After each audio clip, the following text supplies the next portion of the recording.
Bismillahirrahmanirrahim. Assalamualaikum warahmatullahi wabarakatuh. Waalaikumsalam. Selamat sore Mas Bintang, Bang Pupun, Bang Mustika, dan semua para pejuang, para pemirsa. Terima kasih Mbak Erna sudah ketempatan tempat hari ini. Hari ini adalah hari bersejarah bagi kita semua, karena hari ini adalah mengambil ketempatan atas izin Mas Bintang dan Mbak Erna untuk ketempatan rumahnya dijadikan sebagai markas perjuangan yang kita memulai dengan melakukan podcast atau acara-acara pada hari ini.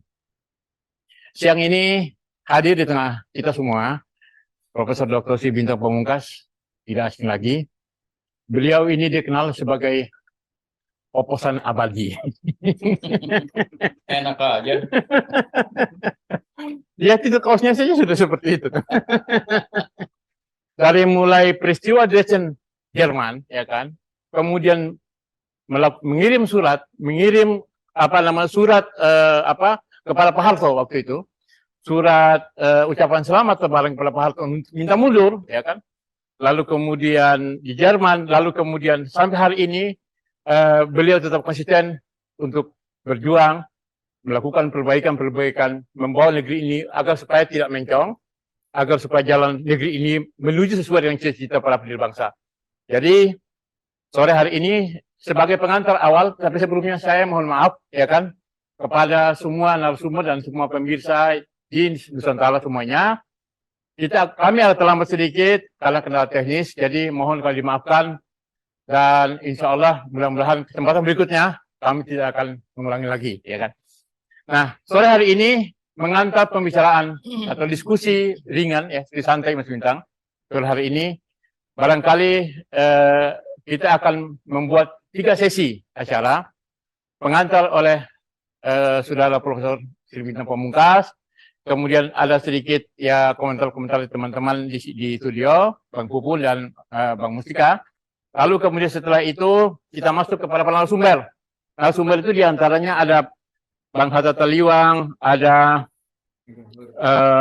Jumhur, ada Bang Egi Sujana, lalu kemudian ada Mas Pri, ya kan, Jumhur, Mas Pri, kemudian Bang Amir Hamzah, juga Bung Antoni Permana, ya, barangkali sudah bergabung barangkali ya. Nah,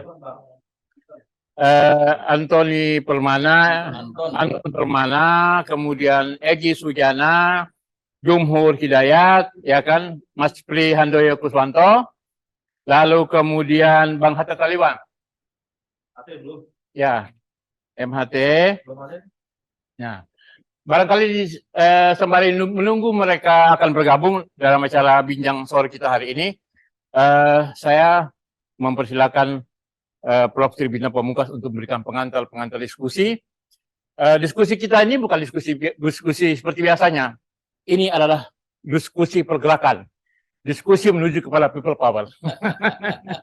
Silakan Mas. Iya, bicara mengenai people power itu dalam sejarah pergerakan dunia itu tidak lain ditujukan untuk menjatuhkan Rejim presiden. Nah, itu sepakat. Untuk menjatuhkan pemerintah. Ya, tentu saja pemerintah yang zalim ya. Zalim. Memang dibedakan antara people power dan people's power. Kalau people power itu ya arti harafiahnya adalah kekuatan rakyat. Ya. Tetapi kalau people's power itu menjadi hidup karena kekuatan rakyat itu memang dibangun, sengaja dibangun oleh rakyat.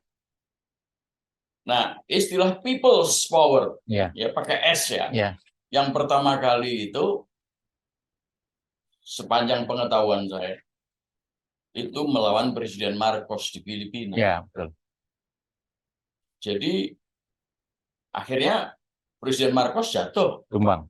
Tumbang dan kemudian dilaknat oleh rakyat ya. Bahkan beliau lari ke luar negeri, makamnya mau kembalikan ke Filipina saja ditolak, Iya. ya kan? Iya. Ya mungkin sekarang sudah balik ya. Iya. Anaknya. Tetapi sejarah ini membuktikan bahwa memang presiden yang zalim itu atau pemerintahan rejim yang zalim itu memang harus jatuh. Iya. Dan itu hal yang biasa karena ini terjadi di mana-mana. Ya.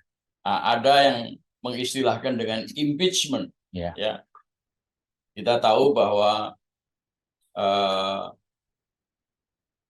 Presiden Nixon dari Amerika pernah diimpeach. Bahkan Clinton juga pernah hampir. Ya. Ya. Juga terakhir Donald Trump. Ya kan? Ya. Nah di kita sendiri juga ada itu. Zaman Undang-Undang Dasar 45 yang asli itu dengan mudah impeachment terhadap presiden itu berlangsung di sidang istimewa MPR karena presiden adalah mandataris daripada MPR. Ya, betul. Contohnya ya Bung Karno dijatuhkan. Ya. Ya kan? Mestinya Pak Harto itu dijatuhkan di sidang MPRS, MPR. Ya. Tapi beliau dengan alasan bahwa ini gambar ini, ya, bahwa ya. MPR sedang diduduki. Yang di belakang ini ya. Betul. Ya, betul. MPR sedang diduduki oleh masyarakat, oleh rakyat. Ya. Maka beliau mundur. Betul. Di Istana Merdeka. Ya. Nah, tentang Undang-Undang Dasar 45 tadi itu, ya kan? Itu diganti dengan Undang-Undang Dasar palsu menurut Dr. Zul, istilah Dr. Zul. Palsu itu ya pertama kali dari mulutnya Dr. Zul itu. Itu di dalam pasal 7B itu disebutkan bagaimana proses impeachment itu berlangsung. Jadi menjatuhkan presiden itu bukan sesuatu hal yang kemudian dituduh makar atau apa. Ada biasa saja.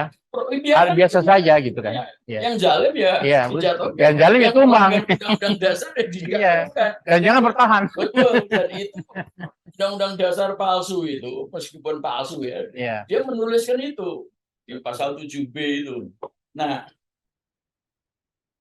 memang karena palsu jadi ya gimana ya, orang palsu ya harus ditolak juga. Oleh karena itulah maka ada gerakan kembali ke Undang-Undang Dasar 45 yang asli karena jauh lebih mudah, nggak bertele-tele seperti pasal 7B itu.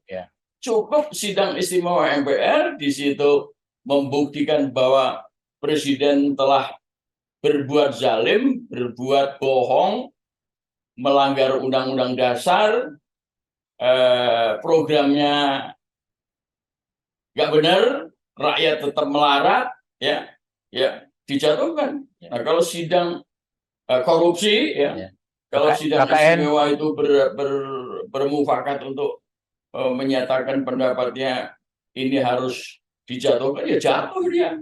Nah ini contoh juga ini. Iya betul itu. Ini SBY juga kita pernah. Iya pernah 3 bulan kami campaign di depan MPR. Ini saya sama Cintang ini ya. 3 bulan mungkin waktu itu kurang berhasil ya. Bahkan SBY sampai 2 kali 2 periode. Tetapi ini suatu bukti nyata bahwa rakyat menjatuhkan itu nggak apa-apa. Dan jangan dituduh sebagai makar. Gerakan kita ini sekarang ini kita bertemu untuk memulai sesuatu perubahan, termasuk di dalamnya yaitu bagaimana kembali ke UUD 45, rejim dijatuhkan, dan dibentuk rejim baru. Kalau perlu nggak pakai pemilu. Biar nggak keluar uang. Iya betul. Pak Harto menggantikan Bung Karno tanpa harus pemilu. Betul. Atau Pak Harto digantikan oleh Habibie. Juga nggak pakai pemilu, tidak pakai uang itu. Enggak lah, ada itu pasalnya. Kalau presiden jatuh digantikan wakil. Tapi kalau rejimnya itu baik presiden maupun wakilnya udah Gombal. Ya. Ya harus Ya seperti Gus Dur digantikan oleh Megawati misalnya kan. Itu kan biasa-biasa saja kan. biasa saja, ya betul, biasa aja, nggak jadi soal. Ya. Jadi berarti bahwa gerakan people power untuk bukan sekedar mengoreksi, menjatuhkan pemerintahan itu hal yang biasa, iya, hal yang lumrah, Dan konstitusional. baik, kan? Iya, Betul. iya kan. Ya misal sekarang ini kan pemerintah banyak hutang, banyak KKN, presidennya tukang bohong misalnya kan seperti itu kan. Masa nggak boleh kita gantiin dia, koleksi ya. Bohongnya itu kebanyakan itu bohongnya. Pak Muslim, Mas Ya. kita ini sudah sepakat dan sudah melihat, bahkan sudah mengalami menjatuhkan presiden itu sekarang ini menurut saya itu hal yang mudah lah apabila semua tokoh-tokoh sudah bersatu melihat tidak berfungsinya atau tidak bergunanya lah apa semua untuk rakyat. Tetapi apabila ini diteruskan juga menjatuhkan saja sementara tidak ada perubahan yang mendasar pada sistem, kembali ke Undang-Undang 45 asli yang artinya bahwa kita sepakat dengan panutan Undang-Undang 45, di situ ada Pancasila, dan undang-undang dasar yang ada ini adalah rajawandahan dari Pancasila itu dan pembukaannya. Saya rasa begini terus. Yang palsu akan jalan terus. Iya, akhirnya kita juga pelaku juga mengikuti terus yang tidak betul itu. Oleh karenanya kita ini selalu mohon kepada seluruh agar menjatuhkan itu senafas atau satu paket dengan diberlakukan Undang-Undang 45. Kalau enggak, maka tadi mengatakan bahwa oposisi sepanjang masa itu terus kasihan. Tidak sekarang ini adalah pemerintah selalu gaduh dengan rakyat. Rakyat jadi korban. Karena satunya pemerintahan rakyat itu sebenarnya melaksanakan Undang-Undang 45 dan Pancasila dengan konsisten. Gitu. Memang selama ini belum, Mas. Belum. Tapi sekarang yang parah. Ya, jadi Mas Mustika sebagai katakanlah semacam semacam CEO-nya Hizbullah ini, bagaimana kira-kira punya pandangan terhadap people power ini kan itu masalahnya? Ya, banyak orang yang melihat Hizbullah itu entah apalah bagian apalah atau nyontek apalah atau enggak. Pengertian kita dengan Mas Bintang waktu pertama kali mendeklar bahwa sudah saatnya jiwa-jiwa nih Mas, jiwa-jiwa yang berketuhanan yang Maha Esa. Kebetulan Mas Bintang ini Muslim, terpanggil untuk bercucuran darahnya membereskan ini semua. Artinya kembali ke Undang-Undang 45. Jadi siapapun tokoh yang memang jiwa-jiwa yang terpanggil dari rakyat. Oke. Kalau dari Bung Pupun gimana pandangan tentang ini people power ini dari sisi hukumnya? Iya, kalau saya sependapat dengan Pak Bintang mengatakan tadi bahwa itu harus hal yang lumrah. Cuman sekarang ini kan ada konteks di mana pihak-pihak yang ingin mempertahankan rezim ini, ada pihak itu yang mendiskreditkan. Mereka membuat sebuah opini seakan-akan dengan ada gerakan ini masyarakat people power ini, mereka akan akan dialog seperti kudeta lah, makar dan sebagainya ya. Itu hanya cuma konsep untuk menakut-nakuti masyarakat agar tidak melakukan seperti apa yang perubahan. Kalau ini tidak ada perubahan, maka akan selamanya. Saya sepakat dengan Pak Muslim tadi. Kalau ini tidak ada perubahan, maka akan selamanya kita akan menderita. Jadi para pemirsa sekalian sepakat ya bahwa kita tadi itu agar kita semua ya kan? Masa 270 juta, 75 juta rakyat ini kita sudah hampir 300 juta menurut Prof. Tri Bintang. Ini kan masa kita harus begini-begini terus kan itu masalahnya kan? Hidup susah, hutang banyak ya kan? Segelintir orang itu berpesta pora ya kan dengan kondisi yang ada ini ya. Nah, itu sebagai pengantar diskusi. Barangkali para narasumber ada Bang Hatta Taliwang. Materi sudah nyambung, sudah. Bang Hatta, kandidat doktor. Hatta Taliwang.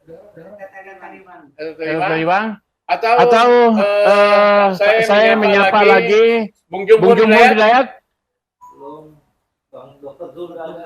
Atau Dokter Jun dulu. Zul, ayo Zul. Betul. Ini kita sudah mengiklankan ini Undang-Undang 45 palsu. Hebat Ya, Bang Hatta, kandidat doktor. Bang Ya, Hatta. siap. Siap ya. Oke, Bang Hatta. Saya Saya kasih waktu 7 menit. Jangan Oh, banyak-banyak. terlalu sedikit. Nah, kita Kita sudah diskusi tadi pagi. Iya. 10 menit. 10 menit. Ya, Bang. Ya. Ya. Ya. Judulnya itu Pejuang Kembali 45 Melawan Pancasila. Nah ini. Nah ini. Terkait Terkait dengan People People Power Power ini gimana Bang Hatta? Ya. Ya. Silakan. Silakan. Apa topiknya ini yang mau Nah, difokuskan? Topiknya itu kembali Nusa 45 ya kan dengan gerakan People Power ini gimana kan gitu masalahnya. Karena Hari ini sampai hari ini kan misalnya ini Pilpres besok ini Pasal pasal 45 palsu kata Dr. Jul tadi, ya kan? Masa kita terus-terusan begitu, ya kan? Apakah kita tidak memberikan edukasi kepada rakyat agar supaya kita pingin pemilu itu ikutin berdasarkan yang benar, ya kan? Nah, Itu bagaimana itu? Menurut pandangan kandidat Dr. Hatta Taliwang. Jadi begini, Ya. kalau spiritnya untuk people power itu saya sih dukung. Ya, sip. Mantap. Ya, tentu saya sudah gerah kita lah ya, sudah gerah juga dengan kondisi kayak gini. Cuma dari sudut ilmu politik juga saya ingin sumbang, bukan saya akan menafikan gitu loh. Saya beri pandangan ya. Yang pertama, kalau kita ingin perubahan politik itu harus paling tidak 5 indikator yang kita lihat. Yang pertama ya, apakah ekonomi rakyat ini sudah memburuk sekali sehingga banyak yang kelaparan, seperti era mau kejatuhan Bung Karno dulu. Yang kedua, ya, apakah dalam kekuasaan ini benar ada cakar-cakaran sungguhan, ada perpecahan sungguhan, atau perpecahan pura-pura, gitu loh. Atau tidak serius pecahnya, karena akan saling melindungi. Itu dulu, yang kedua, ya kan? Yang ketiga, apakah oposisi ini sudah solid? Apakah Rizal Ramli berjalan bersama dengan Sri Bintang, dengan Amin Rais, dengan siapa lagi tokoh oposisi yang sudah tenar-tenar itu, apa sudah solid, satu barisan, satu bahasa. Nah, yang keempat ya yang harus dilihat indikatornya itu, apakah kekuatan asing itu ada yang terganggu kepentingannya, terutama kapitalis global di Indonesia itu merasa terganggu nggak kepentingannya, sehingga dia juga ingin ada perubahan politik atau pergantian rejim di sini. Karena penjatuhan Soekarno semua itu ada intervensi politik besar dari mereka dulu. Nah, yang kelima, kita harus lihat konstitusi kita. Apakah mudah impeachment dilakukan? Karena dengan pasal 7A itu saya lihat itu kalau benar mau dilakukan butuh lebih kurang 3 tahun atau 5 tahun barangkali baru bisa jatuh. Bisa diselesaikan impeachment-nya. Itu dari sudut yang makro. Dari sudut mikronya, kalau saya diperkenankan boleh lebih merinci. Ya, silakan. Boleh ya?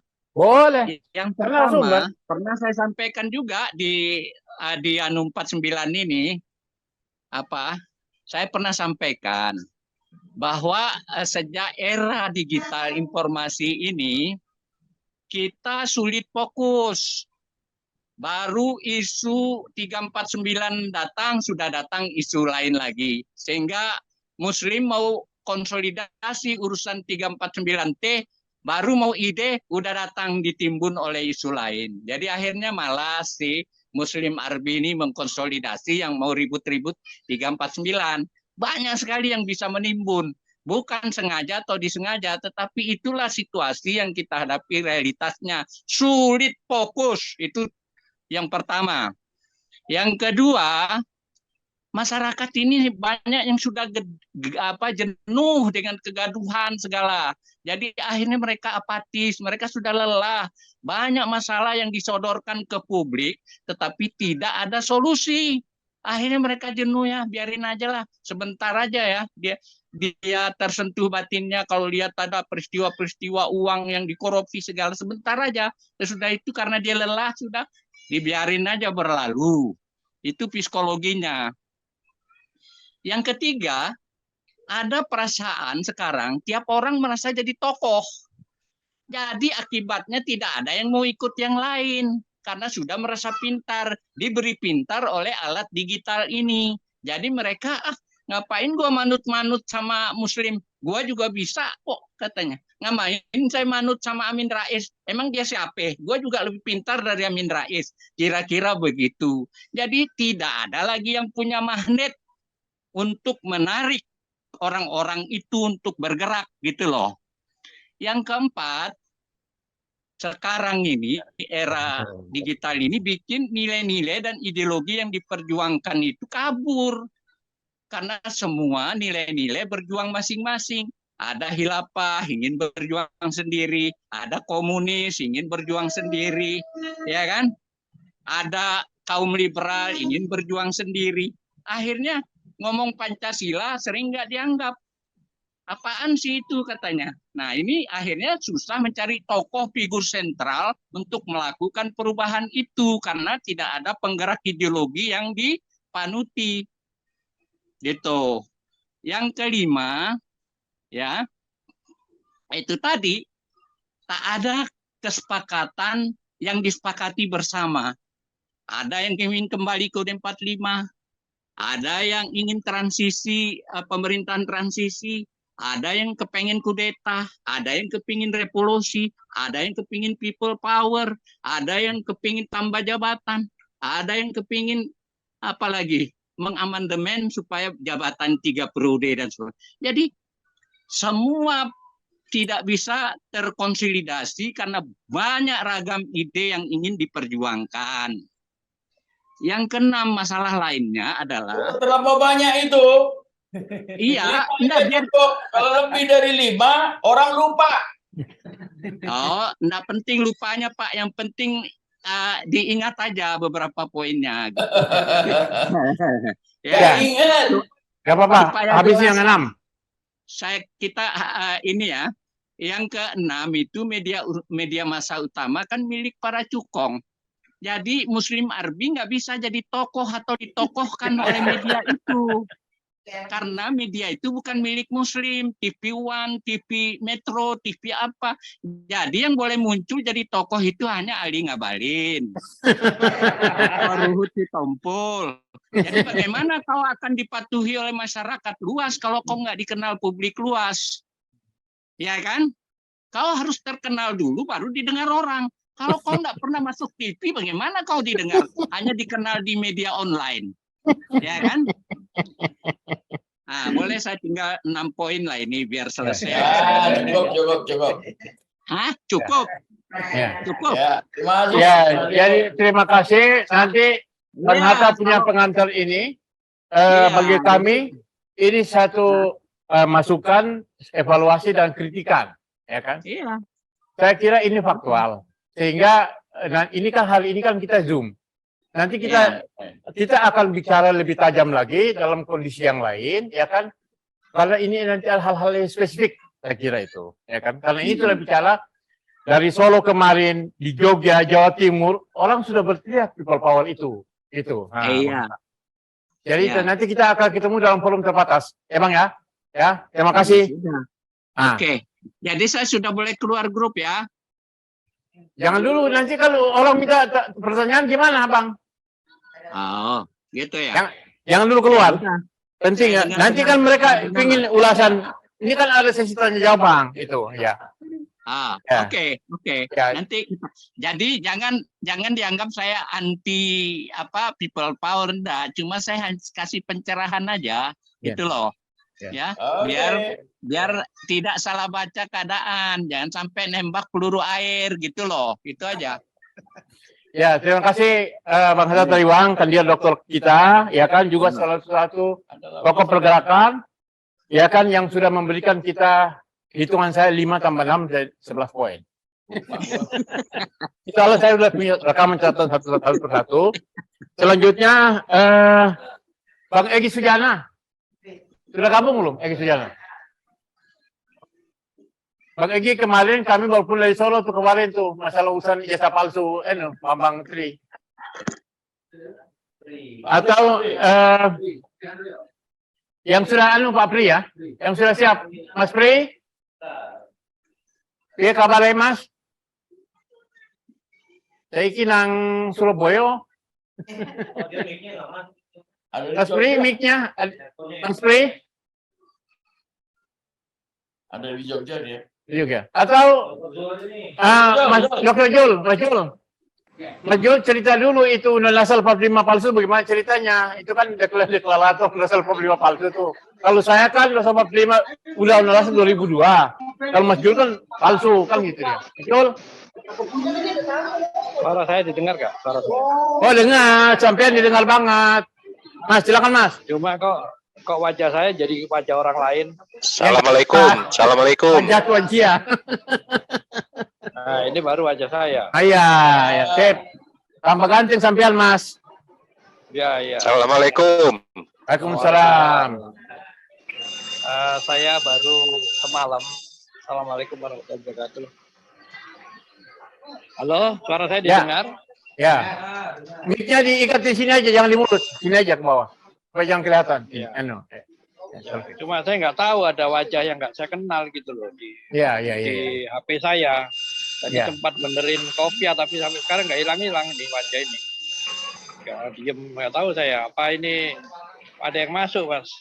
Ya biasa lah itu, biasa. Ada yang iseng. Pokoknya semua orang kenal kau. Iya, Indonesia. Terus sampai 5 palsu ya, Dr. Jul. Jadi saya gini, saya baru pulang tadi malam. Saya ada Ya. keliling dari Makassar, saya di Universitas Hasanuddin, terus ketemu beberapa teman di sana di Makassar. Terus saya ke Surabaya, ketemu dengan beberapa dengan Universitas Airlangga, ada Mas Prihantoyo juga di situ. Terus kemudian saya ke Udayana, di sana juga ketemu beberapa orang. Akhirnya saya ngambil kesimpulan bahwa kalau sistem yang sekarang ini berjalan diteruskan, itu tidak akan mengalami perubahan apapun. Gitu. Nah, cuma kan ada yang nanya bagaimana caranya, nah, itu kan. Tentu saya nggak bisa bicara di forum seperti ini kan, wajah saya aja diganti wajah orang, gimana? Kan gitu. Ini saya Ya sekilas barangkali sekilas Mas Jul kasih artinya kesimpulan sampean sampai menyimpulkan udah sampai 5 hari ini palsu itu bagaimana? Kan juga perlu. Ya memang edukasi. Gimana nggak dibilang palsu, namanya aja mirip, ya kan. Terus kemudian formatnya beda. Dan berikutnya adalah saya katakan palsu karena memang selain formatnya itu banyak hal yang 95% isinya berubah. Jadi itu diganti sebetulnya. Dan itu bukan kerjaan kita, itu pekerjaan orang lain gitu loh. NDI dalam hal ini. Jadi saya tetap berpikir kalau kita tetap meneruskan sistem yang sekarang, itu tentu tidak ada gunanya. Nah, saya juga bukan meragukan teman-teman, tapi kalau sudah bilang akan melakukan perubahan, tapi tetap dengan sistem yang sekarang, saya kira itu akan sia-sia. Saya kira begitu aja sementara, karena saya ragu, ini benar-benar saya dimonitor, karena saya lihat wajah yang tidak saya sukai ada di depan saya. Saya kira gitu aja deh. Assalamualaikum warahmatullahi wabarakatuh. Saya akan keluar dari Zoom ini. Terima kasih. Assalamualaikum warahmatullahi wabarakatuh. Ya, terima kasih Mas Dr. Jul, terima kasih sudah tadi pagi memang sempat kontak ke saya mereport perjalanan ke kampus-kampus bahwa kampus itu juga sudah mulai solid untuk gerakan perubahan kembali ke dasar 45 asli. Bahkan itu yang sekarang ini menjadi misi di beberapa tempat. Nah, terima kasih Mas Jul. Kemudian selanjutnya kita undang yang sudah Bang Egy. Mas Pri. Ya, Assalamualaikum. Mas Pri, ya. Mas Pri, Ya. Saya sudah sampaikan undangan itu dan barangkali sudah bisa memahami. Ya. Sampai pikiran-pikiran hari ini terkait dengan situasi hari ini, ya people power juga dan kemudian kembali seperti masih tadi itu. Ya. Iya, betul. Kalau saya melihat, saya setuju dengan Dr. Zul bahwa kita tidak bisa menjalankan sistem yang seperti sekarang ini. Wong sistemnya itu nggak karu-karuan, sistem korupsi, sistem macam-macam lah, semua dijual. Nah ini nggak mungkin kita jalankan. Oleh sebab itu kita harus kembali ke Undang-Undang Dasar 45 dan Pancasila. Persoalannya sekarang bagaimana caranya kan begitu.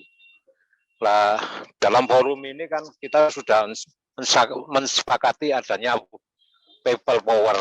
Cuma masalahnya kalau saya melihat saya lagi di Jogja ini, jadi saya keliling juga kemarin Surabaya, Bandung, Jogja. Ini yang perlu segera kita lakukan adalah melakukan penjaring. Tapi kita harus membuat jaringan antar kelompok-kelompok di setiap kota, sehingga manajemennya itu bisa kita monitor, kita inikan. Kita kan sudah punya beberapa kelompok ya, ada kami di Solo, ada lagi teman-teman mahasiswa, mungkin teman-teman buruh. Ini kan sebetulnya isunya sama. Jadi cuma yang harus kita bicarakan bareng-bareng itu. Mas, ya, kameranya itu coba muka sampean ya, sip. Ya. Jadi kalau saya melihat ini yang harus dibangun, ya memang kita akan kembali ke Undang Dasar 45. Tapi harus ada isu yang bisa diterima semuanya. Isu ini perlu kita membangkitkan. Misalkan ya seperti buruh. Buruh ini perjuangannya kan soal Undang-Undang Cipta Kerja. Nah, Undang-Undang Cipta Kerja itu kan Presiden sudah melakukan pelanggaran hukum. Karena apa? Karena ini kan statusnya masih di MK ya, undang-undang itu. Tapi di peta kompli atau di veto dengan melahirkan Undang-Undang Cipta Kerja yang baru. Nah ini saya nggak ngerti, secara hukum itu boleh nggak? Atau ini sebuah pelanggaran? Ini yang harus dikaji menurut saya. Terus ada isu-isu lain yang harus kita bangun bersama menjadi isu-isu sentral. Yang tujuannya untuk bisa mengembalikan Undang-Undang Dasar 45. Yang kedua, kalau menurut saya, kemarin kita sudah dengan Bang Hatta Taliwang membentuk tim untuk bisa beraudensi dengan Ketua MPR ya. Tapi nggak tahu sampai hari ini kok nggak ada kabarnya bagaimana. Nah, terus yang nggak kalah pentingnya lagi kalau menurut saya, kita harus beraudensi dengan TNI. TNI ini harus kita ajak ini. Kalau saya dengar dari beberapa kawan di TNI menunggu gitu loh, menunggu situasi yang memang dia butuh turun. Tapi kan situasi itu ya harus diciptakan. Kalau menurut saya nggak bisa ditunggu. Jadi harus ada cipta kondisi. Walaupun sebetulnya cipta kondisi ini juga harus kita rumuskan bareng gitu loh, supaya bisa menjadi fokus arahnya kemana kita nanti melangkah. Saya kira itu. Saya sangat setuju, makanya kalau menurut saya senior-senior di Jakarta pun juga harus mulai memikirkan arah gerakan itu yang fokus. Yang kedua, membangun jejaring antar aktivis. Ini yang paling penting, karena masih berserakan ini. Mungkin di Jawa Timur ada beberapa aktivis di pesantren dan macam-macam yang bisa kita gabungkan. Saya kira itu nggak sulit, apalagi saya kira setiap kita ini yang ada di sini kan punya jejaring. Saya kira itu sudah mulai harus dikumpulkan. Kita harus mulai membuat jejaring untuk gerakan ini. Terus kedua, yang harus disepakati juga targetnya kemana. Terus ketiga yang harus kita buat juga plan 1, plan 2, plan 3 bagaimana. Saya kira itu Bang. Terima kasih banyak, saya akan mengikuti terus. Makasih. Assalamualaikum warahmatullahi wabarakatuh. Waalaikumsalam. Itu Mas Pri, Ketua Rumah Pancasila di Surabaya, sudah memberikan pemaparannya. Sekarang Bang Jumhur, sudah nyambung? Bang Jumhur? bagaimana ini gerakan buruh dan people power ini kemarin katanya sudah konsolidasi. Jom. Nah, kalau yang sudah ada Amir Hamzah, Bang Amir Hamzah sebagai pengamat intelijen, ya kan? Dalam situasi hari ini dan dalam perspektif intelijen dan dengan isu people power ini bagaimana, Bang Amir? Silakan. 10 menit. Oh itu, sudah datang. Ya, 5 menit. Terima kasih. Assalamualaikum warahmatullahi wabarakatuh. Salam. Ya, sebenarnya masalahnya saya kira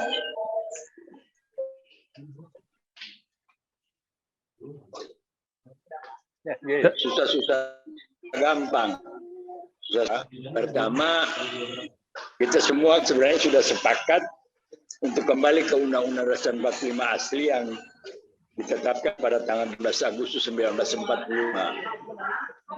Masalah kemudian, dan ini saya pikir itu cara-cara intelijen yang dilakukan oleh rezim berkuasa untuk membuat kita lamban adalah kita Mbak Edarnya nggak ikut tentang masalah-masalah Pak Ibu ini. Oke, nunggu.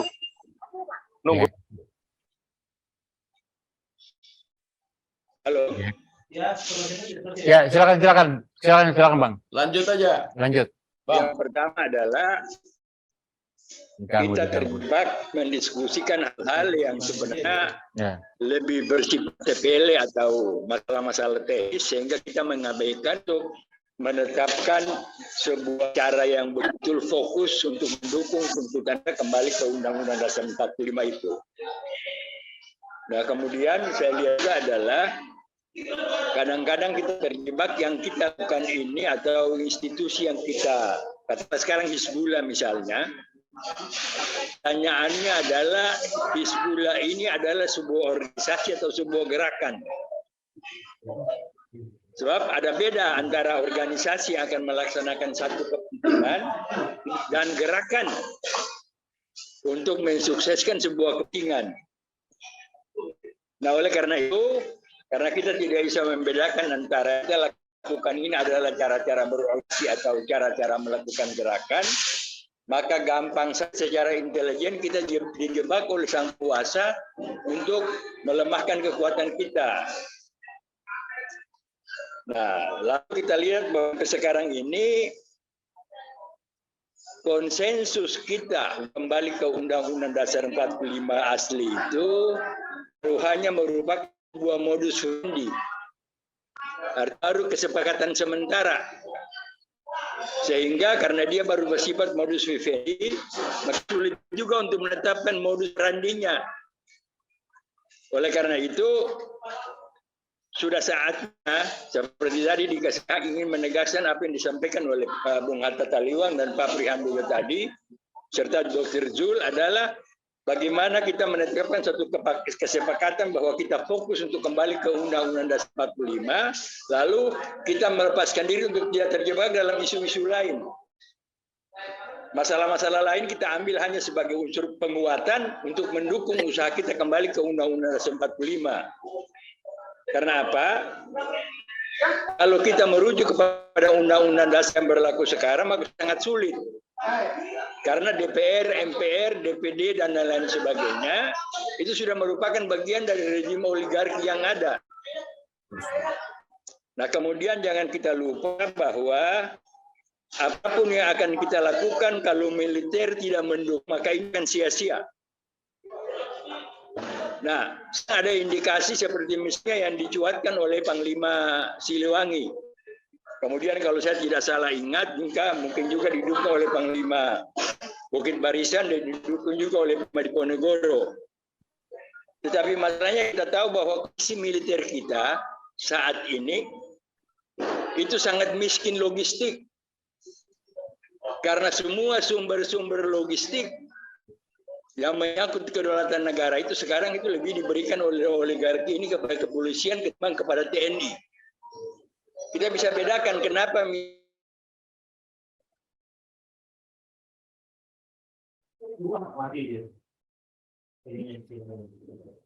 Mati, halo Bang. Halo. Lanjut lagi.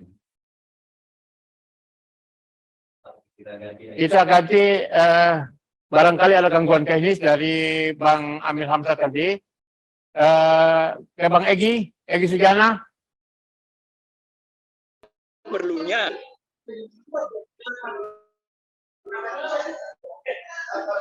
penyatuan pikiran, penyatuan kekuatan antara militer dan tokoh agama khususnya dengan umat Islam agar kita bisa melakukan usaha untuk menyelesaikan kezaliman yang sekarang sedang berlangsung, kezaliman dalam ketatanegaraan kita. Dan saya kira adalah mungkin barangkali mulai hari ini kita akan satu kesepakatan kita bahwa kita semua fokus untuk kembali kepada Undang-Undang Dasar 45 dan bagaimana kita membangun gerakan untuk itu. Untuk sementara itu dulu, terima kasih. Wassalamualaikum warahmatullahi wabarakatuh.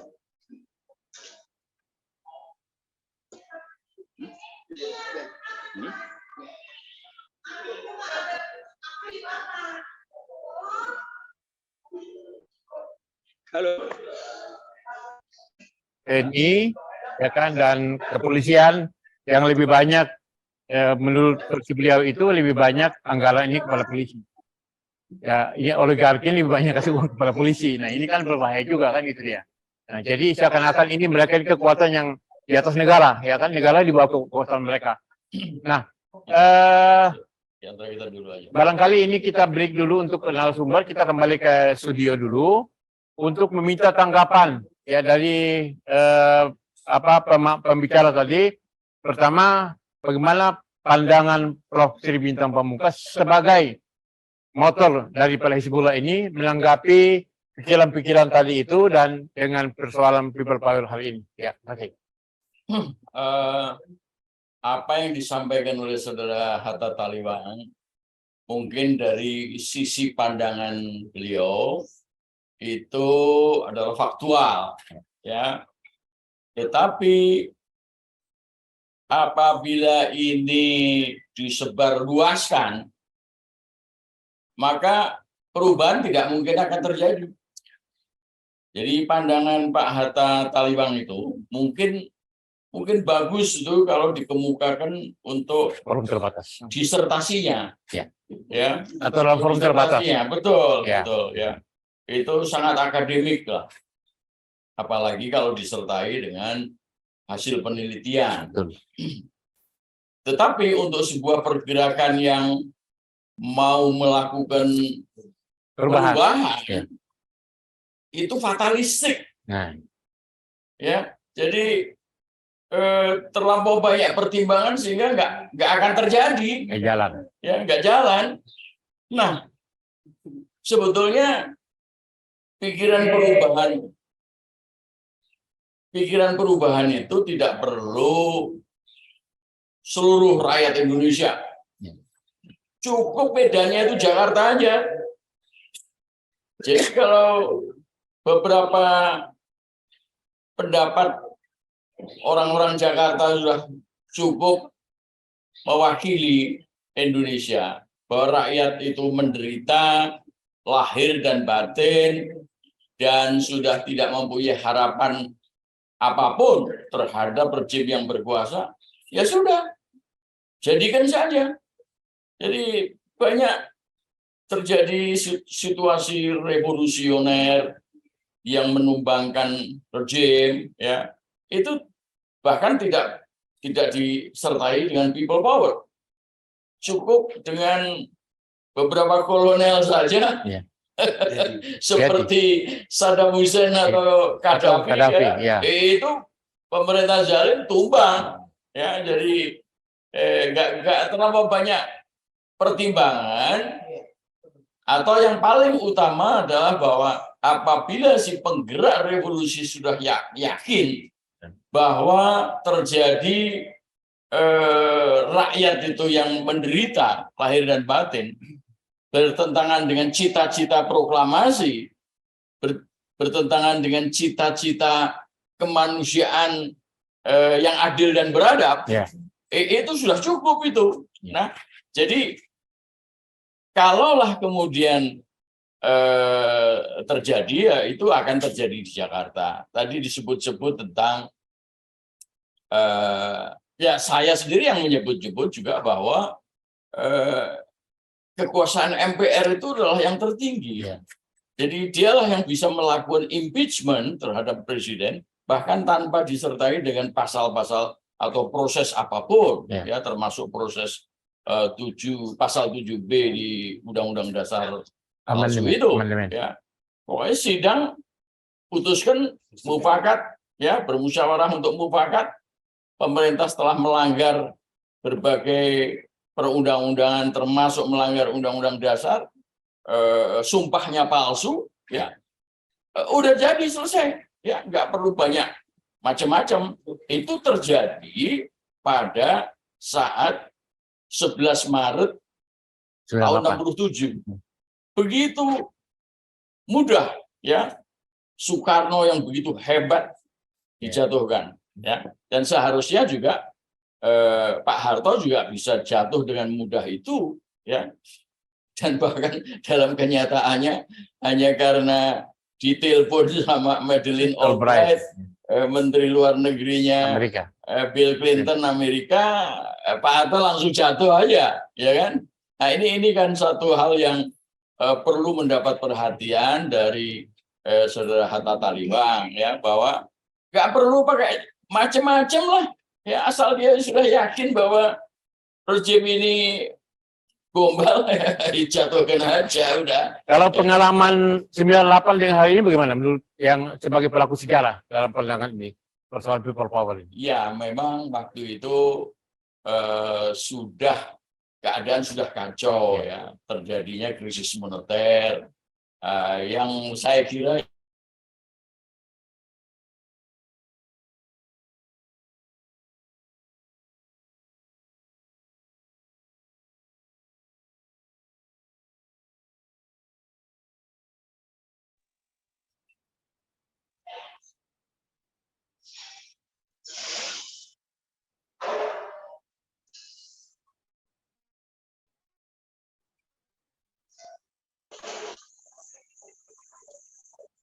suaranya nggak kedengaran. lain, sehingga ya memang intervensi luar negeri juga ikut bermain. Pak Harto sebelumnya mengatakan ya tanggal 20 Mei itu Pak Harto masih bicara dengan Pak Habibie untuk tidak mau mundur. Tetapi tanggal 20 malam itu juga menjelang jam 12 ada telepon dari Madeleine Albright yang mau tidak mau Pak Harto diminta untuk mundur, dan akhirnya memang betul mundur. Jadi Pak Harto mundur di Istana Merdeka, langsung kemudian Pak Habibie dipanggil dan melantik Pak Habibie sekaligus, gitu, ya kan? Jadi banyak versi bagaimana jatuhnya sosok rejim itu, ya. Nah, tetapi di dalam persoalan sekarang ini, penjatuhan Jokowi, rejim Jokowi, itu tidak harus diikuti juga dengan kembalinya ke Undang-Undang Dasar 45 asli, karena perubahan Undang-Undang Dasar 45 asli ke Undang-Undang Dasar palsu itulah yang menjadi sumber malapetaka. Ya, kemudian munculnya Pak SBY pada waktu itu, ya kan?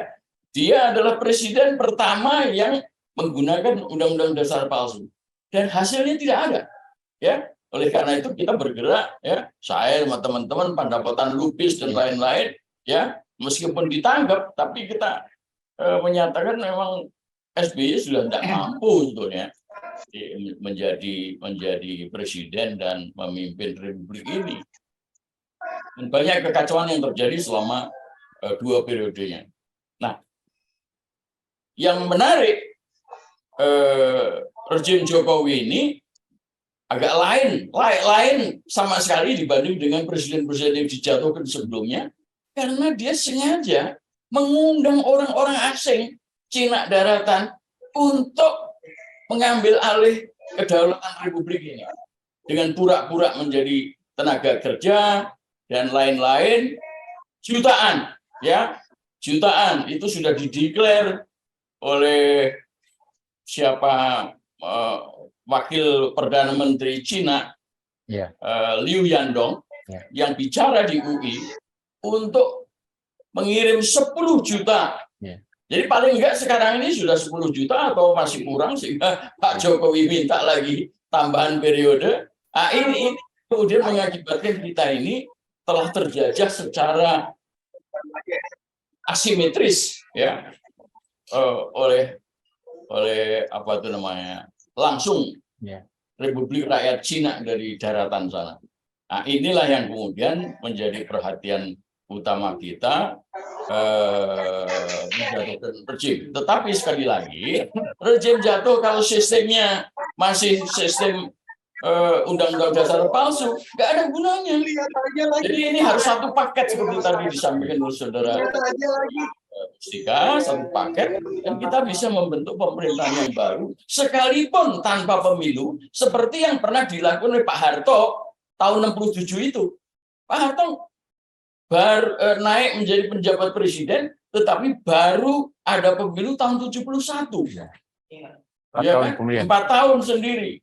Nah, di situ memang suatu upaya politik secara teknis bahwa 20 tahun sebelumnya itu di rakyat Indonesia digojlok dengan pikiran-pikiran Orde Lama. Nah, sekarang 20 tahun lebih ini juga rakyat Indonesia sudah dimakan oleh pikiran-pikiran undang-undang dasar palsu. Oleh karena itu sangat mungkin nanti pemilu itu juga membutuhkan waktu setelah Jokowi jatuh dan digantikan oleh rejim baru. Nah, ini pikiran-pikiran kita. Jadi apa yang disampaikan oleh Pak Prihandoyo tentang bagaimana caranya, caranya hanya masuk ke MPR, nggak ada cara lain. Karena itulah lembaga yang tertinggi yang ada di dalam Undang-Undang Dasar 45 asli, tetapi dihapuskan ketika membuat Undang-Undang Dasar palsu. Lembaga tertinggi, dan kita ingin membangun lembaga tertinggi itu lagi, ya. Kalau caranya Pak Harto dulu, itu orang-orang PKI yang ada di dalam MPRS itu disuruh keluar, ganti. Ini juga kemungkinan akan berlaku seperti itu. Ya, yang anggota-anggota MPR yang gombal-gombal itu diganti dulu, ya kan? Baru kemudian MPR kita ini bisa mengganti presiden. Begitu kira-kira. Ya, baik, itu tadi tanggapan Mas Bintang terhadap 4 narasumber sebelumnya itu. Nah, sekarang ini pembicara berikutnya yang sudah ready. Jumhur, sudah siap Jumhur? Ya? Saudara Jumhur sebagai Ketua SPSI? Itu kan ada acara, jadi nanti kita akhir kali. Atau Saudara Egy Sujana? Terkait Bang Anton. Anton Permana?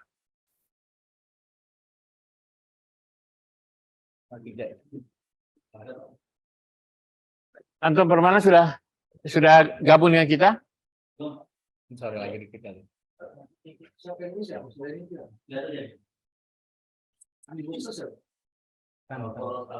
Bukan.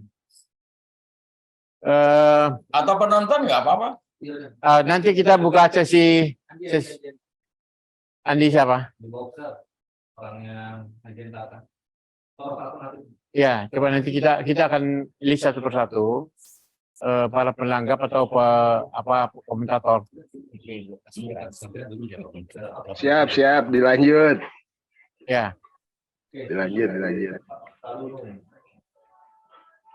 Yang sudah Bung Andi Boxer? Siap Bang. Ya, kita Siap, kasih waktu 3 menit lah untuk dikomentar. Ya, tentang baik. persoalan hari ini. Ya, yang sedang ramai. Ya. Siap, baik. Terima kasih atas kesempatannya Bang Muslim, Mas Bintang, setelah kawan-kawan yang lain, abang-abang kita yang lainnya. Sama cukup memberi tanggapan aja sedikit diawali kebobrokan kehancuran bangsa ini kan diawali dengan peristiwa reformasi 98 yang mungkin kurang mempersiapkan visi ke depannya, next selanjutnya itu apa yang sudah dilakukan gitu kan, yang harus dilakukan. Gitu. Nah, kembali lagi ini euforia 98 ini semakin jumawa sepertinya. Kalau saya lihat ya, ini hanya penilaian saya pribadi. Karena ya biar gimana pun juga kita juga semua mungkin pelaku 98. Cuma elemen-elemennya aja berbeda. Ada yang di elemen mahasiswa, ada yang di masyarakat. Ya kebetulan saya di masyarakat gitu kan. Nah, harusnya kita melakukan mungkin tobat nasuha gitu kan. Karena biar bagaimanapun kita tersangkut di dalam. Iya, betul.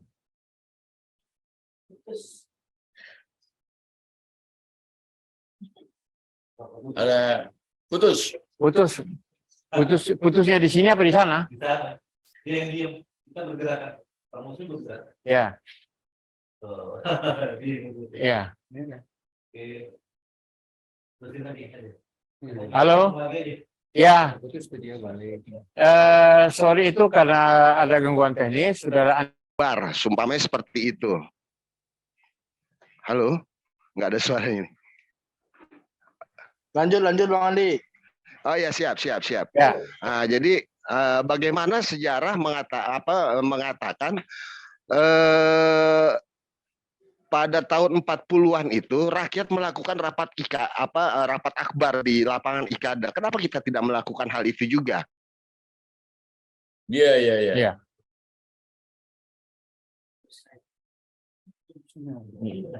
Bukan.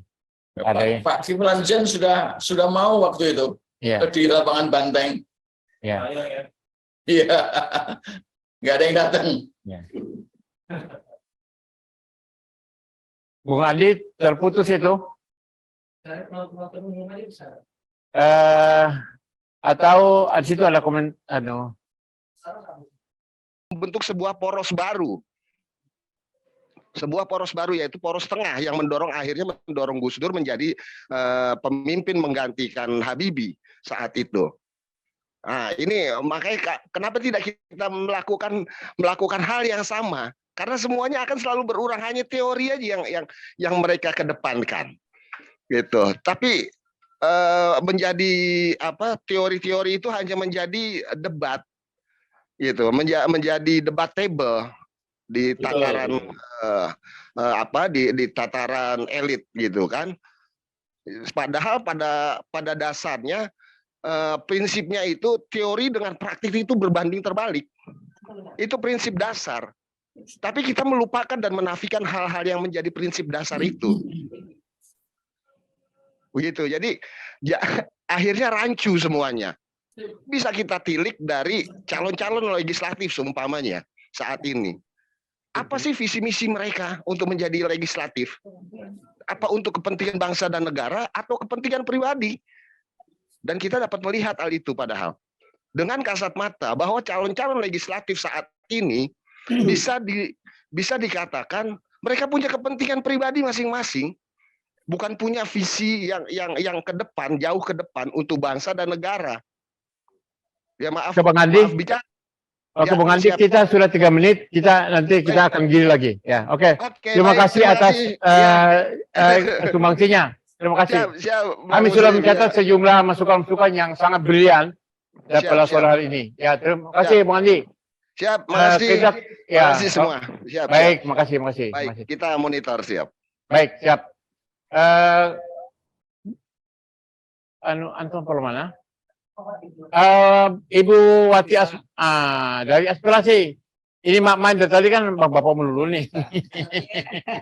Ya, silakan. Dikasih kesempatan. Kita kasih waktu 3 menit. Oke, 3 menit, Masya Allah.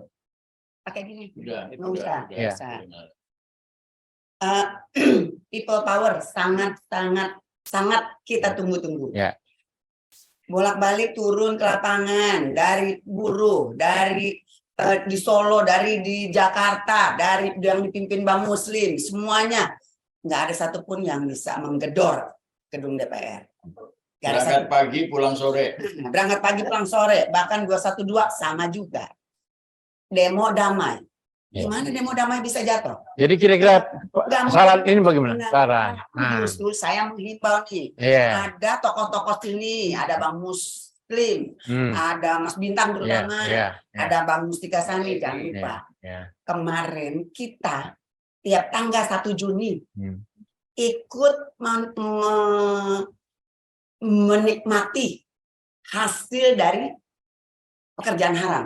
Kenapa saya bilang pekerjaan haram? 1 Juni itu bukan hari lahir Pancasila. Gimana ya? Terus kita tokoh-tokoh pada diam-diam aja. Enak-enak aja. Liburan, tanggal 1 Juni libur. Padahal bukan libur 17 Agustusan lahir di 1 Juni. Kita jangan melupakan sejarah. Jangan lupa sejarah tanggal 1 Juni itu adalah pertama kali diusung Soekarno untuk membuat dasar-dasar dari Pancasila dan Undang-Undang Dasar.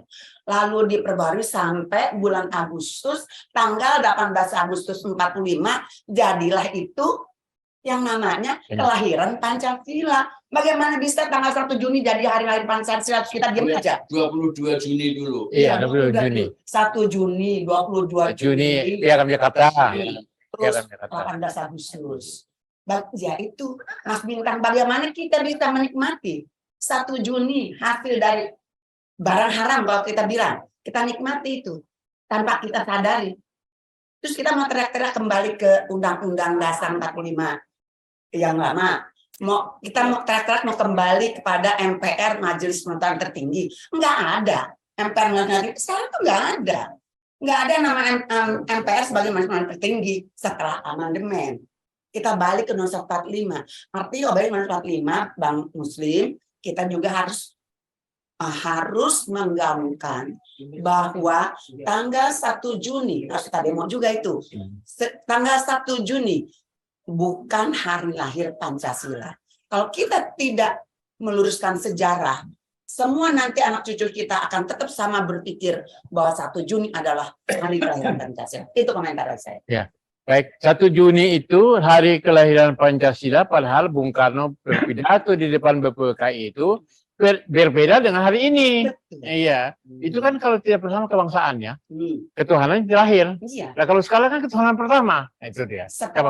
Nah itu dia. Oleh semua tokoh. Pergerakan pada waktu itu tanggal 18 Agustus jadilah jadilah sila pertama ketuhanan yang Maha Esa.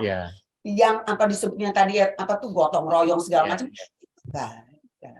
Jadi ada berarti pandangan Ibu bagaimana, seperti apa mereka ingin merubah sejarah atau bagaimana itu? Ya maksudnya Ibu, kalau kita mau kembali ke UUD 45, hal yang salah di dalam 1 Juni itu pun harus diperbaiki, diluruskan. Jangan kita nikmati. Apa namanya tadi? Pengalihan sejarah apa gimana? Iya, artinya itu, nah itu. Pasti itu pengalihan sejarah. Kenapa saya bilang pengalihan sejarah? Nggak saya jauh-jauh contoh nih, contoh kecil.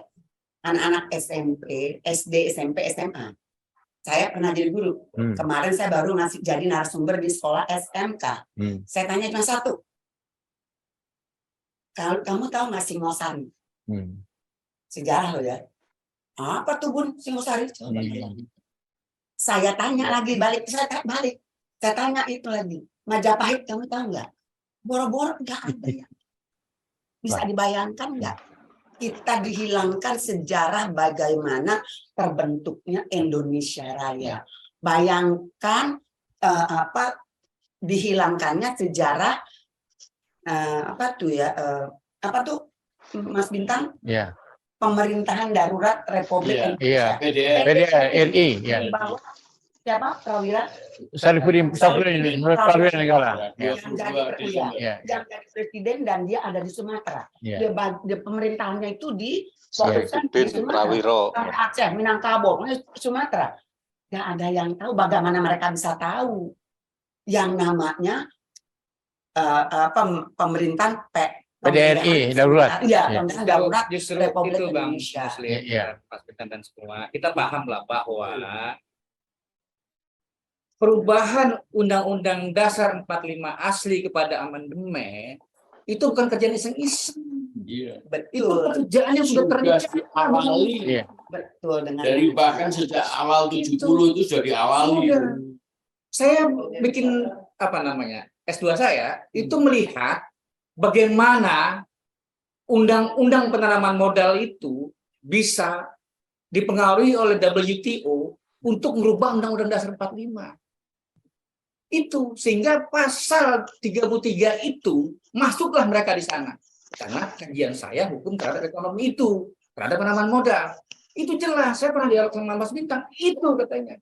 Jadi Undang-Undang 45 itu berubah bukan iseng-iseng, bukan iseng-iseng. Jadi ada berarti Bung Mustika Sani ingin mengatakan bahwa ini sebetulnya ada desain besar. Nah, Tapi lagi Mas Oh Muslim, iya. saya baru sadar. Begitu Mas Bintang mengatakan Undang-Undang Dasar 45 dan Pancasila. Saya kan mengatakan bahwa Undang-Undang Dasar 45 itu di dalamnya lah ada Pancasila di pembukaan. Iya. Dengan membentuk negara berdasarkan satu. Iya. Mengapa Mas Bintang pisahkan itu? Mengapa? Rupanya ketika dia merubah Undang-Undang Dasar 45 menjadi Undang-Undang Dasar amandemen sudah membunuh Pancasila. Ya. Memang Kalau sekarang, dipakai Pancasila nggak mungkin terjadinya seperti iya. itu. Memang sekarang hari ini itu kita rasakan betul bahwa amandemen undang-undang palsu ini itu tidak lagi perwujudan daripada Pancasila sendiri. Makanya saya Amandemennya kemana, Pancasila kemana? pernah menulis Pancasila is dead. Iya. Iya. Pancasila is dead. Iya. Kenapa? Sejak 2004 Dua. itu Iya. 2004. dijadiin amandemen, maka Pancasila sudah mati. Kalau mau halus koma, Mas. Mas Bintang mengingat saya itu. Itu koma. Kenapa perlu Pancasila lagi? Saya berpikir, oh iya. Jadi ketika 2004 itu amandemen keempat, Mas ya, berarti Pancasila sudah selesai. Karena apa? Tidak ada apa-apa, tidak bisa berbuat apa-apa Pancasilanya. Cuma untuk hafalan aja, untuk menguji. Saya Pancasila diuji. Satu untuk bercanda-canda. Tadi sekolah ini itu kan hilir. Hulunya tadi itu 2004 itu. Hulu-hulunya. Jadi kalau kita soal tadi masyarakat belum ini itu kan sungguh-sungguh waktu. Keperpihakan ini.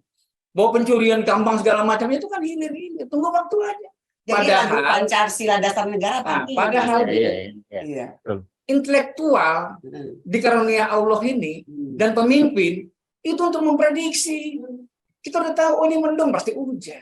Kalkulasi politik begini, kalkulasi ekonomi begini. Kalau tambang diperkosa, kalau undang-undang begini, udah tahu. Mengapa harus nunggu rakyat yang boro-boro memikir negara? Mikir hidup hari-hari aja nggak bisa. Oh, rakyat bisa berat. Rakyat yang hari-hari itu nggak bakal berat, Bu. Dia terlena oleh tertindas oleh hari-hari. Menurut saya begitu. Ya, baik. Ini penajaman yang sangat tajam, menukik, ya kan? Dan memang itu substansinya diantaranya. Jadi ada upaya untuk merubah sejarah, ya kan? Secara sistematis, sehingga memisahkan Pancasila dengan Undang-Undang 45, ya kan? Amandemen itu terlihat. Jadi pembukaan dengan pasal tubuh itu nggak nyambung dia sekarang ini. Iya, nggak nyambung. Pemerkosaan. Iya. Pemerkosaan lebih tepat. Iya. Termasuk penjelasan pasal. Iya. Dihapuskan. Itu memang secara sistematis strategi dan ini desain besar, strategi desain. Baik, para pemirsa sekalian sebangsa tanah air. Ya. Yang saya mau tambahkan. Jadi kalau kita bilang itu palsu, sebetulnya penilaian saya pribadi, saya nggak begitu setuju itu palsu. Karena dari undang-undang amandemen ini yang tahun 2004 banyak sekali fakta hukum yang dilahirkan. Salah satunya MK dilahirkan oleh undang-undang 2004.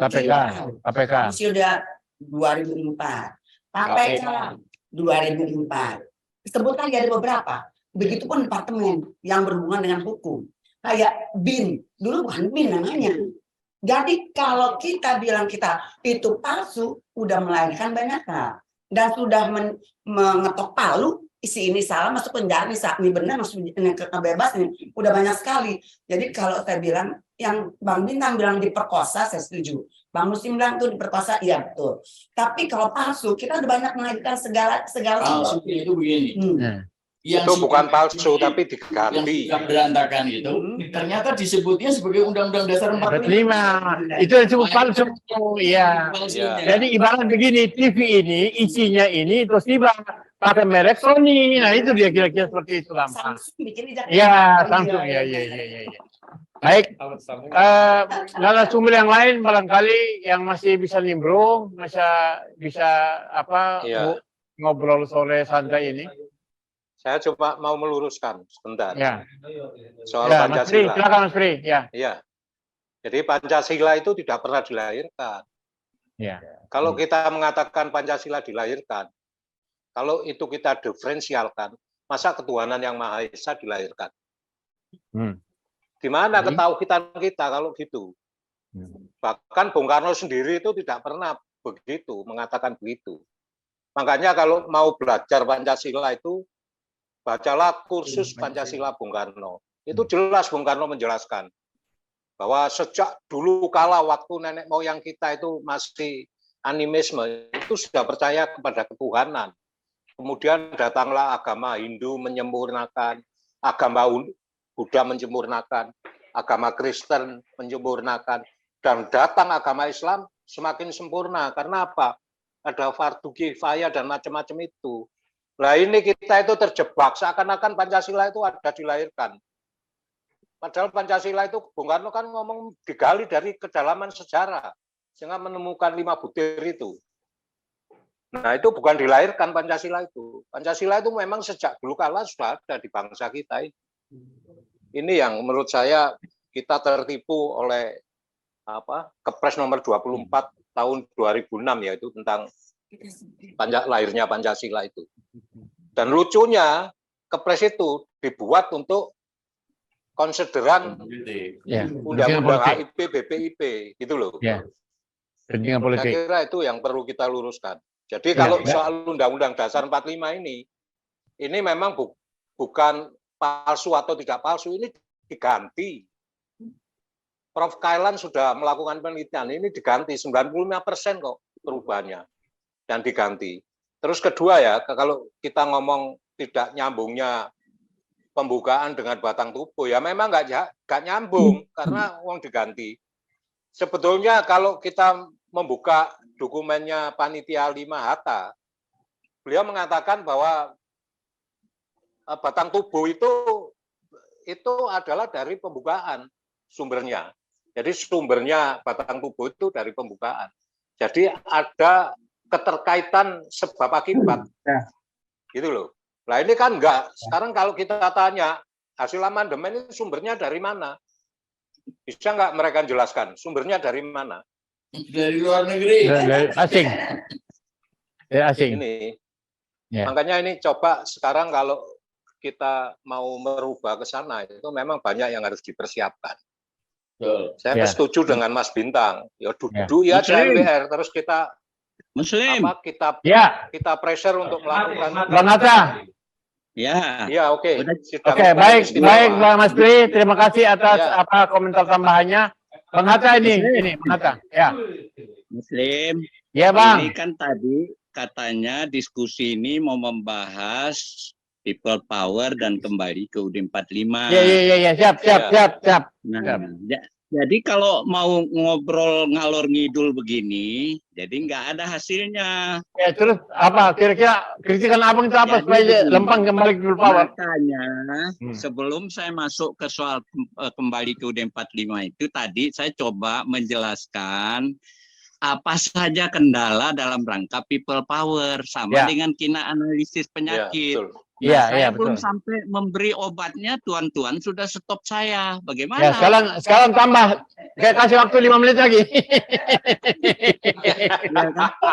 Ya kan mengembalikan supaya ini kan terlalu ke kiri jauh, ditarik ke kanan gitu. Jadi fokus dong diskusinya. Ya, bicara soal people power kan gitu. Ya, people power bagaimana kira-kira ini resepnya ini? Nah, itu. Jadi kalau saya sebut masih ada 6 poin itu nanti kelamaan. Ya. Jadi yang ya, saya kasih saja simpulannya. Ya. Karena kita sudah tahu segitu besar kendalanya, maka mestinya kita cari cara kreatif. Nah, karena di era informasi ini tidak sama dengan era zaman tidak informasi dulu yang digital, yang masih tertutup. Betul. Bagaimana berjuang di dalam era informasi itu yang harus kita rumuskan. Ya, betul. Ya kan? Ya kan? Dirumuskan, bukan untuk masalah itu saya sajikan untuk memahami peta persoalan kenapa kita tidak terjadi perubahan. Saya kasih contoh ya. Kasus Kanjuruhan itu kan ratusan orang mati. Secara teoritis kan bisa memicu revolusi, tapi kan tidak terjadi revolusi. Kenapa? Kok bisa? Iya kan? Mau mencari pemicu sebesar apa lagi, tuan-tuan? Ya kan? Lalu ada pembunuhan letkol tentara, ya kan? Di Bandung. Dulu seorang pembantu saja yang dibunuh oleh keturunan itu sudah memicu terbakarnya sebuah kampung, sebuah daerah, sebuah kota. Nah, tidak terjadi apa-apa. Nah, itu menunjukkan ada masalah di dalam masyarakat kita sekarang itu. Itu yang harus kita pahami. Ya, nah, makanya kita harusnya membicarakan bagaimana berjuang melakukan gerakan perubahan di era informasi ini. Saya ini soal teknis, saya tidak mau bahas di sini. Nanti jangan. kalau Muslim ketemu. Jangan. Ya kan? Cara Kita berdua aja perubahan itu. di era informasi itu sudah berubah. Kan sudah saya bilang, biar Amin Rais, biar siapa, nggak ada daya magnet memanggil massa sekarang. Gitu loh. Jadi hanya kumpul-kumpul, ya begitu saja. Nah, tetapi saya tidak menafikan bahwa bisa saja terjadi dadakan yang sifatnya fokus seperti Bang Bintang sebut tadi.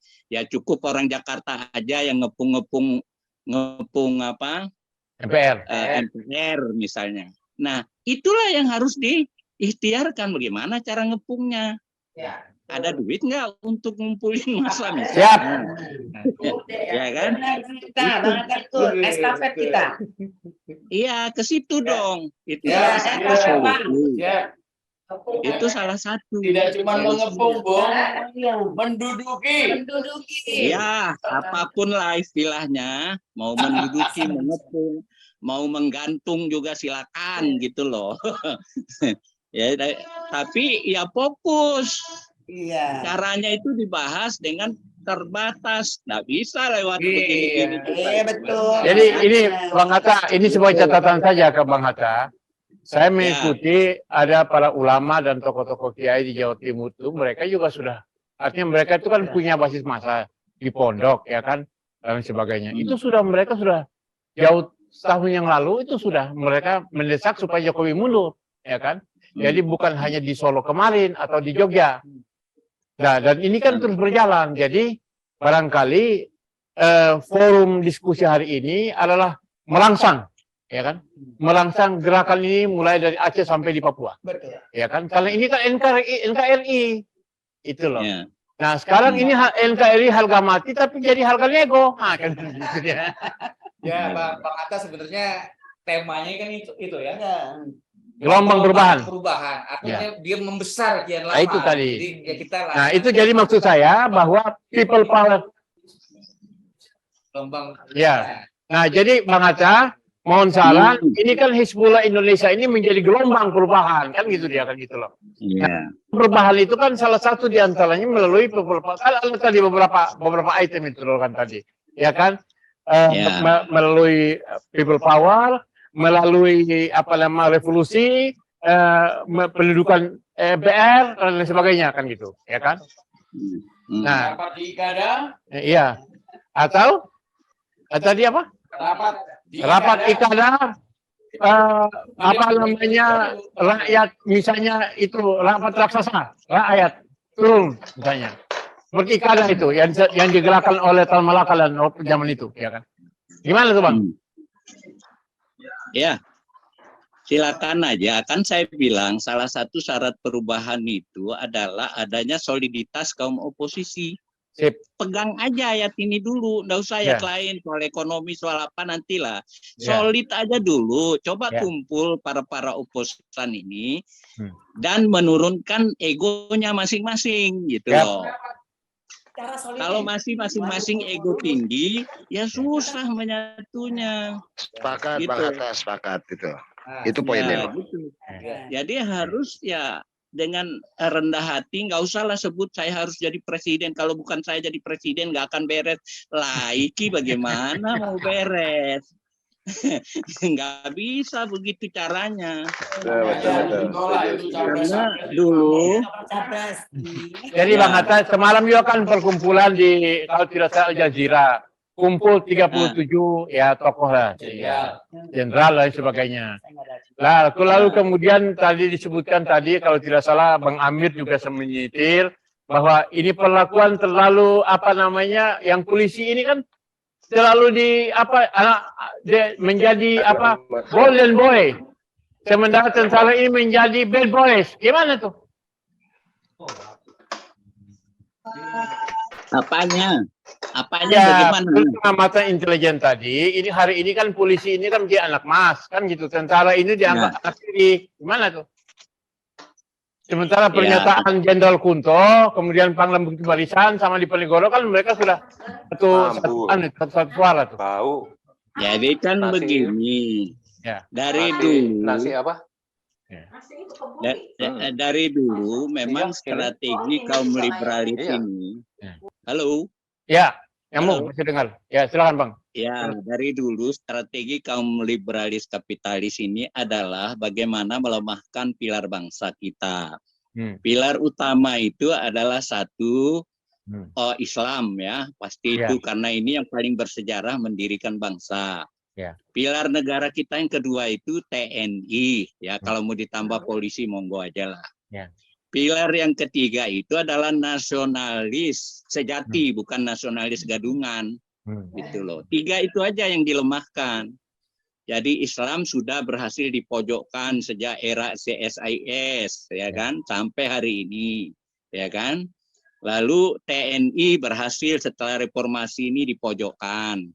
Nah, kaum nasionalis bahkan sudah lebih awal sudah lumpuh karena sudah nasionalis yang ada ini kan gadungan. Soekarnois gadungan paling banyak. Ya kan? Itu. Jadi 3 pilar ini sudah lemah. Jadi mereka semena-mena aja sekarang mau ngatur bangsa ini suka-suka kelompok kapitalis globalis ini. Jadi bahwa mereka memperalat salah satu instrumennya itu memang keahlian mereka. Itu loh.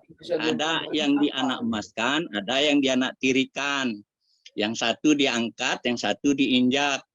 Saya nggak usah sebut lah contoh-contoh nanti tersinggung gitu loh. Tapi pahamilah siapa yang sedang diangkat, siapa yang sedang diinjak gitu loh. Gitu. Jadi memang itu permainan mereka. Jadi tinggal kita yang katakanlah kita ini nasionalistik lah ya. Nggak usah kalau nggak mau disebut dari Islam misalnya. Kalau saya potong sebentar. Menurut Bang Hatta, ini kan akan menjadi gelombang, ya kan? Makanya Hizbullah Indonesia ini mencoba merajut, merangkai, ya kan? Gelombang-gelombang ini menjadi sebuah badai. Gimana itu kira-kira? Lah, bagaimana merajut orang kayak Egy aja nggak mau bicara di sini, Luhur nggak mau bicara di sini, ya kan? Terus ada lagi satu lagi tadi siapa yang mewakili sayapnya kami lah, siapa itu tadi? Oh, si Anton Permana. Itu kan bagaimana mau nyatukan bahasa kalau beliau tidak mau bersama bicara misalnya di sini? Mungkin di kesempatan lain. Ya, kalau bisa ya diatur kesempatan lain. Nanti saya cuma jadi pendengar aja, gitu loh. Ya, jadi Bang Hatta, kira-kira forum ini kan hari ini memulai meletakkan fondasi sejarah untuk memulai gelombang perubahan dari rumah Mas Bintang di sini, ya kan? Tapi ini kan tidak hanya cukup sekali. Nanti pada pertemuan berikutnya mungkin para tokoh itu kita undang semua, Bang, ya kan, Abang dan tokoh-tokoh yang lain, ya kan, supaya kita itu tadi kelompok Islam, tentara dan nasionalis yang tidak Ya. galungan. Nah, itu Ya, dia. 3 pilar itu. Misalnya dari nasionalis yang masih bisa kita percaya, Edwin Sukowati misalnya. Ya. Dari tentara. Ini sudah ada siapa nama-nama di yang sini, ada sekitar 100 lebih nama di sini kan. Nah, ya udah atur, asal continue. Ya. Nah, sesudah itu bicara taktik nggak boleh di WA. Itu udah pasti itu. Itu ilmu intelijen saya ngajarin juga itu. Oke, baik Bang Hatta. Terima kasih. Gitu ya. Ini ada interaksi. Pertanyaan Bang Hatta Taliwang. Apa yang dimaksud Gitu. dengan bala tentara dari langit gitu? Nah, itu dia. Ya kan? Itu untuk pertanyaan Bang Hatta. Taliwang. Iya, iya. Nah, saya jawab. Kenapa itu terjadi? Ketika saya masuk penjara 5 Mei tahun 97 Cipinang, malam itu juga saya mulai tahajud. Iya, iya, iya. Dan di dalam tahajud saya, yang kemudian rutin setiap malam, sampai kira-kira saya masuk umur 70, saya mulai tahajud saya mulai bolong-bolong. Ya, jadi tetapi yang jelas saya berdoa kepada Allah Subhanahu wa Ta'ala. Ya Allah, turunkanlah bala tentara dari langit ya waktu itu untuk menjatuhkan Soeharto. Nggak ada cara lain kecuali saya berdoa di dalam penjara yang sempit itu. Nah, kemudian setelah saya keluar dari penjara, Pak Tri Sutrisno itu sejak 2002 itu selalu mengumandangkan kembali ke UUD 45 asli dan berkali-kali menyelenggarakan pertemuan di Cawang Kencana, di Proklamasi, kemudian di Garibaldi, gedungnya Mbak Tutut itu di Kuningan, lalu ke Taman Mini. Itu selalu menggaungkan kembali ke UUD 45 asli. Nah, suatu ketika di proklamasi, beliau menghadirkan banyak jenderal, saya diberi kesempatan untuk bicara. Saya mengatakan begitu. Ya Allah, doa saya kembali ke UUD 45 asli ini, saya mohon kepada Allah berdoa untuk dibantu oleh bala tentara dari langit. Ada yang menyentuh pertanyaan, kenapa doanya seperti itu? Karena saya tidak bisa mengharapkan apa-apa dari TNI. TNI sudah kita desak untuk mundur, untuk maju, membela negara, mengembalikan kepada UUD 45 itu di zamannya Pak SBY. Dan itu terus saya gaungkan. Tiba-tiba pertemuan di Guntur pada bulan Maret, saya membacakan doa itu lagi. Ada yang nyeletuk, oh itu Hizbullah, di Sukabumi juga banyak Hizbullah. Terpikir oleh saya, kenapa kita nggak bikin Hizbullah Indonesia, tentara dari langit, tentara dari Allah. Nah, ketika Kongres Hizbullah yang pertama tanggal 18, 19 dan 20 Maret, ketika pembukaan tanggal 18 itu saya membacakan doa itu. Ya Allah, turunkanlah bala tentara dari langit untuk membantu perjuangan kami menjatuhkan Jokowi, kembali ke UUD 45 asli, dan mewujudkan keadilan dan kebenaran serta menyelenggarakan kemakmuran dan kesejahteraan bagi rakyat Nusa dan bangsa. Jadilah kemudian Hizbullah Indonesia. Dan itulah yang kemudian mengilhami kita, ya sudah, kita harus berani menjatuhkan Jokowi. Kita harus kembali kepada UUD 45 sebagaimana Pak Tri sendiri tahun 2002-2003 itu sudah mulai melakukan rapat-rapat dengan banyak jenderal dan orang-orang sipil seperti Saiful Sulur dan lain-lain.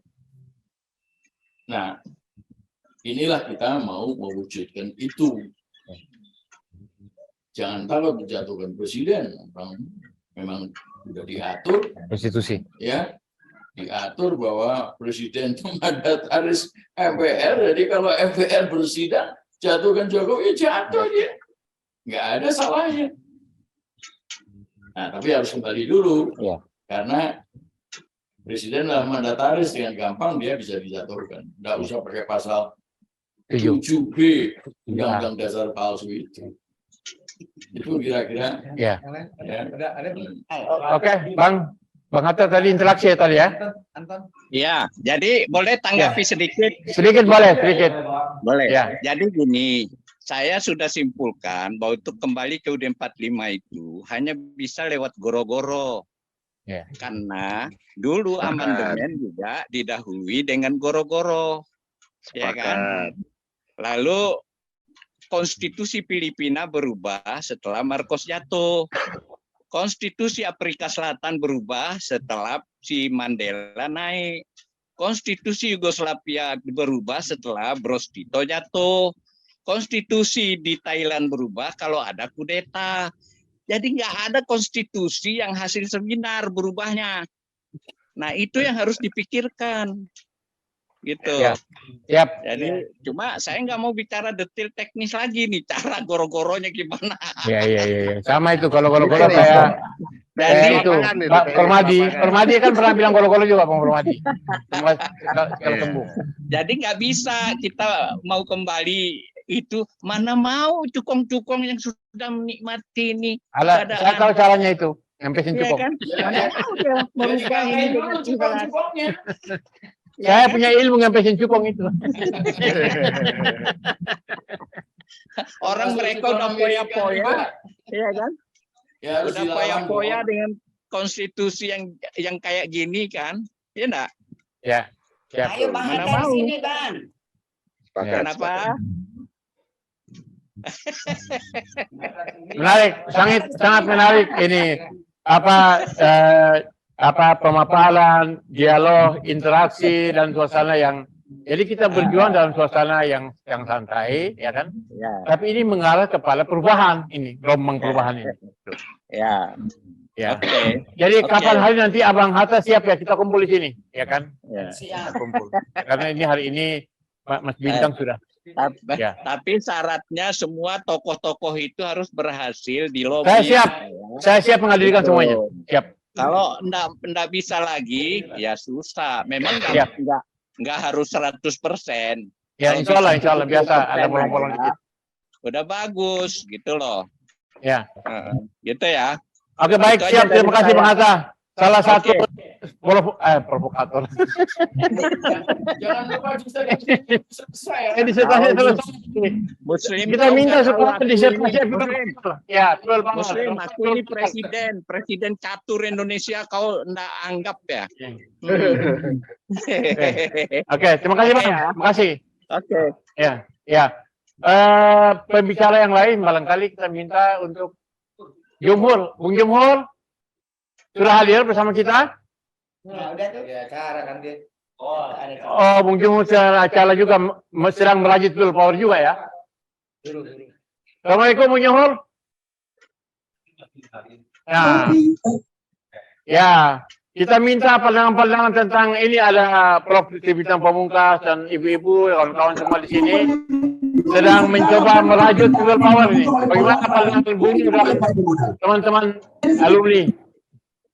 Pemuka-pemuka agama yang menyatakan udahlah sabar. Oh, sedang ada acara ya? Sedang acara ya?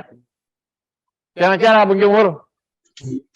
Yang mematikan. Oke, nanti kita minta waktu di lain kesempatan untuk Bung Jumhur hadir menjelaskan pikiran-pikiran. Mohon teman-teman semua tetap semangat. Ya. Ya, Bang Suryo ya? Ya, kembali ke pembicara tamu, Bang Suryo. Enggak. Ya, Surya Cianjur ya. Surya Cianjur ya. Ya, kita kasih waktu 3 menit. Ya, tolong ini bicara tentang gelombang perubahan ini. Ya, Hizbullah. Ya, silakan kasih waktu 3 menit. Bung Suryo Cianjur. Ya, suara terdengar? Ya. Assalamualaikum. Lampunya diterangin dikit. Cianjur kan gelap ya? Ya. Bandung tidak selalu badai. Nah, saya tidak benar-benar, cuma ya GTP ini harus segera dilakukan. Kalau perlu itu perlu bikin pagar betis biar nanti kalau ada korban itu bisa minimalis. Itu aja, mungkin terus ya hal lain ya nanti pesan kalau presiden itu tidak boleh terus menerus, melainkan 2 kali sistem 21, jadi 2 kali bisa mencalonkan diri, sekali harus stop. Itu untuk mencegah kemungkinan orang-orang yang buruk itu terus menerus berkuasa. Kemudian juga ini pemerintah kita selanjutnya itu tidak boleh berhutang lagi, karena Indonesia itu negara yang sangat kaya raya, baik SDM maupun SDA-nya, jadi itu pasti kita bisa membangun sendiri gitu. Mungkin itu aja tuh hal lain nanti saja. Di Cianjur bagaimana melaju triple power? Kilaran Cianjur kan cukup kemarin kan demo buruh terus sering turun ke sana. Saya ketemu beberapa teman yang dulu pernah ikut tahun 98, mereka berminat mau ikut lagi. Baik. Ini, sampaikan salam ke teman-teman 98. Solid kembali menuju perubahan. Ya. Insyaallah. Terima kasih. Baik, terima kasih Bung Suryo. Barangkali sedikit tambahan lagi dari ibu aspirasi, Ibu Jatiningsih atau Ibu Ita. Jadi mau apa? 3 menit. Ya. 3 menit. Ya. Ya, masih ini sudah kebakaran jenggot. Ya. Ya. Termasuk kalau mau bicara mitra bersenjatanya itu ya Polri. Bahwa apakah Jokowi turun atau diperpanjang, itu Pilpres jalan terus. Maksudnya apa? Maksudnya undang-undang dasar palsu itu akan dijalankan terus. Padahal jelas palsu. Padahal sumber daripada segala bencana yang terjadi selama 20 tahun terakhir ini adalah undang-undang dasar palsu. Yang bikinan asing dan asing.